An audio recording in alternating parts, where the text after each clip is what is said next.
Décision unilatérale, sanction illégale, inhumaine, immorale. Donc on leur doit rien. C'est-à-dire qu'ils n'avaient pas le droit de prendre des sanctions contre qui que ce soit. Ils ont violé toutes les lois, à commencer par les règles intérieures de la CEDEAO. Donc, pour moi, il n'y a rien à signaler, quoi. Ils auraient dû faire ça depuis le deuxième jour après la prise des sanctions. Ils l'ont pas fait. 7 mois, comme vous le dites, madame. Et tous ceux qui en ont souffert, tous ceux qui sont morts, est-ce que le sommet de la CEDEAO va ressusciter les Nigériens qui sont morts dans les hôpitaux par faute de médicaments, par faute d'électricité? Non.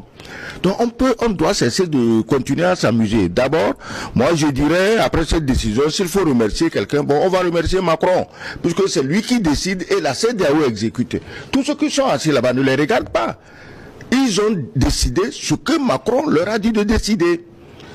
Sinon, si Macron n'avait pas donné le feu vert, aucun d'entre eux, et regarde, si c'était des gens sérieux, s'ils veulent vraiment l'apaisement, pendant que vous dites que vous réunissez pour calmer le jeu avec les pays de l'AES, qu'est-ce que vous faites?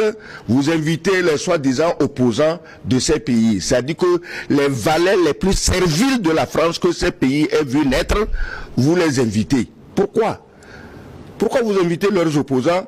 Histoire peut-être de faire croire aux populations de ces pays que la reprise, le dégel, vous le devez aux opposants et non aux putschistes. Et en conséquence, les opposants désormais auront le loisir de décréter des troubles dans le pays. Et comme ils ont caché des armes partout, leurs mercenaires sortiront. Parce qu'ils n'ont pas renoncé à la guerre. Hein. Ils n'ont pas renoncé à la guerre. Donc, on appelle les opposants.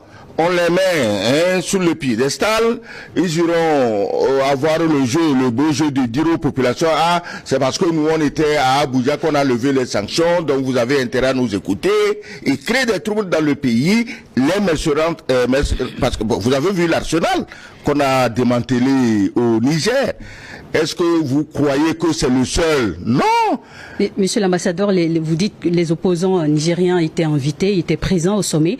Est-ce que une invitation peut-être n'avait pas aussi été adressée aux dirigeants et qui n'avaient pas répondu favorablement pour être présents à cette rencontre qui justement les concernait? Je ne suis pas au courant. Si c'était le cas, ils auraient signalé ça.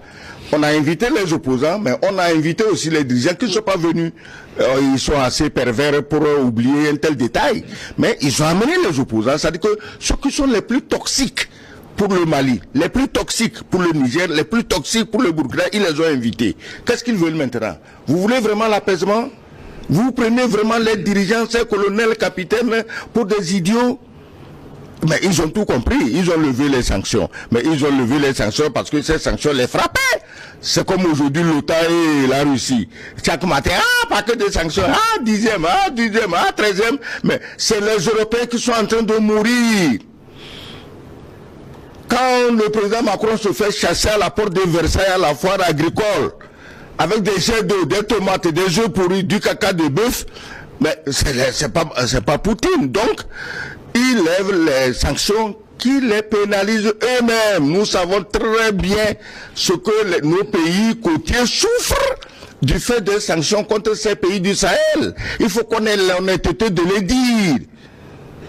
Donc ils n'ont rien fait, Charlotte, ils n'ont rien fait d'extraordinaire.